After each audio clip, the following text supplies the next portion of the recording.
ایک مجلس تھی، مولانا یوسف صاحب رحمۃ اللہ علیہ اور سارے حضرات بیٹھے ہوئے تھے، حاجی بشیر صاحب، مولانا احسان صاحب کے والد صاحب، انہوں نے مولانا یوسف صاحب سے کہا کہ یہ عبدالوہاب جو ہے نوجوانوں کو وظیفے بتلاتا رہتا ہے، تو اس کو کسی کی طرف سے اجازت ہے؟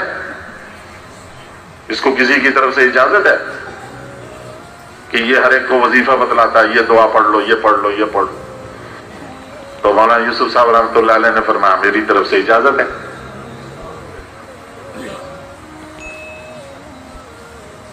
حاجی بشیر صاحب خاموش ہو گئے۔ جب سارے چلے گئے، کمرے میں صرف دو ہی رہ گئے، مولانا یوسف صاحب اور حاجی بھائی عبدالوہاب صاحب۔ تو جب سب چلے گئے تو مولانا یوسف صاحب نے بھائی عبدالوہاب صاحب سے کہا وہ کیا وظیفہ بتلاتا، مجھے بھی تو بتا دے۔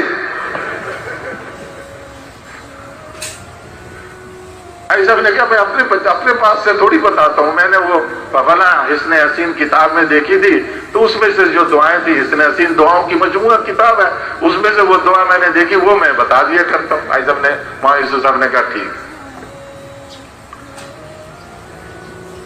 تو وہ جو حاجی صاحب کی دو تین چیزیں ہیں تو بہت ساری، لیکن وہ دو تین چیزیں جو حاجی صاحب اپنے پاس سے نہیں بتلاتے، وہ بھی کہیں قرآن حدیث سے ہی ان کو ملا ہوا ہے، اور مولانا یوسف صاحب نے تو ان کو اجازت دے دی بتلانے کی۔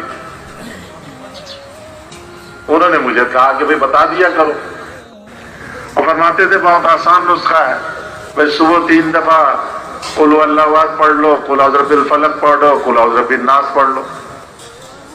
حدیث پاک میں آتا ہے سورہ اخلاص، سورہ فلق، سورہ ناس بسم اللہ کے ساتھ 3 دفعہ صبح پڑھ لو، 3 دفعہ شام پڑھ لو، یکفیک من کل شیء، ہر چیز کی کفایت کرے۔ کسی صاحب نے کہا وہاں مدینہ منورہ میں ہم گئے تو وہاں کے بہت پرانے ساتھی جو ہے عبدالشکور بخاری صاحب فراش تھے، تو حاجی صاحب عیادت کے لیے گئے تو کہنے لگے کہ حاجی صاحب نے ان سے کہا کہ تم زمزم پیا کرو۔ دیکھو میں زمزم پیتا رہا اور اب میں ویل چیئر کے بغیر ایسی سیڑھی چڑھ کر آ گیا تمہارے، کہ ماں زمزم لما شوری والا، حدیث میں آیا کہ زمزم جس مقصد کے لیے پیا جاتا ہے وہ مقصد پورا ہو جاتا ہے۔ تو وہ صاحب حاجی صاحب نے فرمایا کہ یہ عبدالشکور بخاری وہ آدمی ہے جس نے مدینے میں سب سے پہلا شخص کے اثر سے عشاء وقت دینا شروع کیا، حالانکہ وہ تاجروں کا بڑا تاجر وہ، اور تاجروں کا سب سے مشغول وقت وہ ہوتا ہے، وہ وقت اس نے مسجد کو دینا شروع کیا۔ جب ہم نے ترغیب دی کہ بھئی اثر سے وقت دینا شروع کرو، تو پہلا آدمی مدینہ منورہ میں یہ ایسے کام کے آدمی بہت۔ تو وہ فوراً بولے کہ جی یقین کہاں سے لاؤں؟ حاجی صاحب نے کہا تم سب سے پہلے یقین کے لیے پیو، کہ اللہ مجھے میں یقین کے لیے پیتا ہوں، ماں زمزم لما شرب له۔ تو جو کہتے ہیں نا کہ جی یقین کہاں سے لاؤں، جب حدیث میں آئے یکفیک من کل شیء، ہر چیز کی کفایت کرے گی، تو یقین کے لیے بھی کفایت کرے گی۔ حاجی صاحب کہتے تھے چل پہلے یقین کے لیے پڑھ، کہ اللہ میں یہ پڑھ رہا ہوں میرا یقین بن جائے، اس لیے پڑھ رہا ہوں۔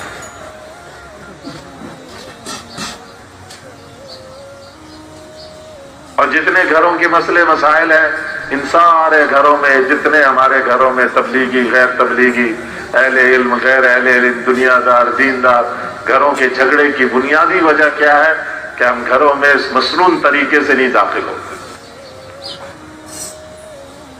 مسنون طریقے سے گھر میں نہیں داخل ہوتے۔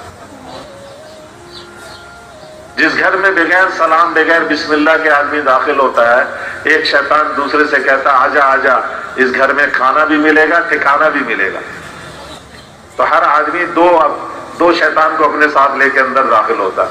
پھر کہتے ہیں جی بچے لڑتے بہت ہیں، لڑتے تو لڑیں گے، جب اپنے ساتھ دو شیطان اندر لے کر آئے تو لڑیں گے نہیں تو اور کیا کریں گے۔ اس لیے گھروں میں عورتوں کو نگرانی، حاجی صاحب رحمۃ اللہ علیہ فرمایا حدیث پاک میں ہے کہ جو سلام کر کے گھر میں داخل ہوتا ہے تو اللہ تعالیٰ اس کے لیے وافر رزق کا فیصلہ کر دیتا ہے۔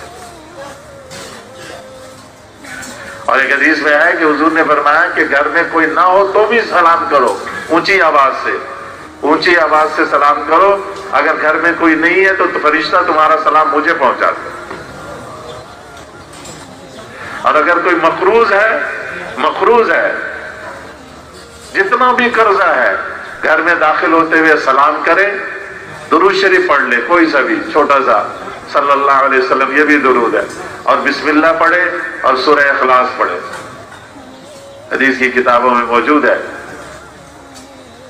وہ کہتے ہیں ضعیف حدیث ہے بعض، لیکن علماء کہتے ہیں کہ اس موقع پہ اس کے عمل کرنے میں کوئی معنی نہیں، اگر ضعیف ہے تو بھی اس سے کوئی مسئلہ ثابت نہیں کر رہے، اور جب لوگوں کو فائدہ ہو رہا تو پھر یہ کیا کہنا کہ ضعیف ہے اس لیے چھوڑ دو۔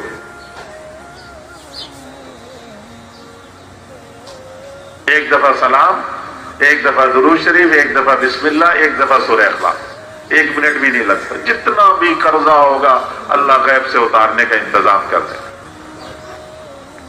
جب جب گھر میں داخل ہو، گھر کے لڑائی جھگڑے فساد سے بھی پاک ہو گئے، اور اللہ پاک کی طرف سے رزق کا بھی بندوبست ہو گیا، اور قرضے بھی اتر گئے، اور کیا چاہیے۔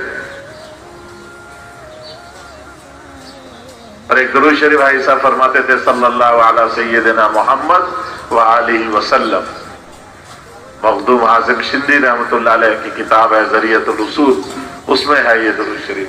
فرماتے تھے جو 500 دفعہ اس درود شریف کو پڑھ لے گا، دنیا آخرت میں اللہ کے سوا کسی کا محتاج نہیں ہوگا۔ اب جب فارغ ہو گئے تو اب کام کیا کرنا ہے؟